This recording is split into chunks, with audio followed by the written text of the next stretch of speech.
మీ పక్కన ఉన్న వాళ్ళు, మీకు తెలిసిన వాళ్ళు మంచి వాళ్ళా కాదా అని చెప్పి సందిగ్ధంలో ఉన్నారా?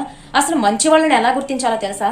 నేను చెప్పిన లక్షణాలు ఉన్నవాళ్ళు మంచివాళ్ళు కాదండి, దేవుడితో సమానం అండి నాకు తెలిసి. అందులో నెంబర్ 1 ఏంటంటే, వాళ్ళు ఎంత బాధల్లో ఉన్నా కానీ, ఎన్ని ఇబ్బందుల్లో ఉన్నా కానీ ఎప్పుడూ చిరునవ్వుతోనే ఉంటారు. వాళ్ళ ముఖం ఎప్పుడు ఆ చిరునవ్వు చెరిగిపోకుండానే ఉంటుంది. ఇంకా నెంబర్ 2 ఏంటంటే, ఎవరైనా వ్యక్తికి తెలిసిన వాళ్ళకి కానీ, తెలియని వాళ్ళకి కానీ ఏదైనా ఇబ్బంది వచ్చిందనుకోండి, మన బాడీలో ఆటోమేటిక్గా కొన్ని స్పందిస్తూ ఉంటాయే, అలా హెల్ప్ అనగానే వాళ్ళ చెయ్యి, బ్రెయిన్ వెంటనే స్పందిస్తుందండి. అంటే వాళ్ళకి చేస్తే ఇది వస్తుంది అనే ప్రతిఫలాన్ని ఆశించకుండా చేసే హెల్ప్ అండి వీళ్ళ దగ్గర. ఇంకా నెంబర్ 3 ఏంటంటే, వీళ్ళు అవతల వాళ్ళని ఏదైనా అంటే హట్ అయిపోతారేమో అని చెప్పి ముందు వీళ్ళే ఫీల్ అయ్యి ఏదైనా తొందరపడి మాట్లాడకుండా 1కి 100 సార్లు ఆలోచించి ఎవరిని ఎదుటి వ్యక్తినైతే అస్సలు బాధ పెట్టారండి. వీళ్ళ వల్ల ఎవరు బాధపడకూడదు అనే ఒక సిద్ధాంతంతోనే వీళ్ళు ఎప్పుడూ ఉంటుంటారు. ఇంకా నెంబర్ 4 ఏంటంటే, వీళ్ళు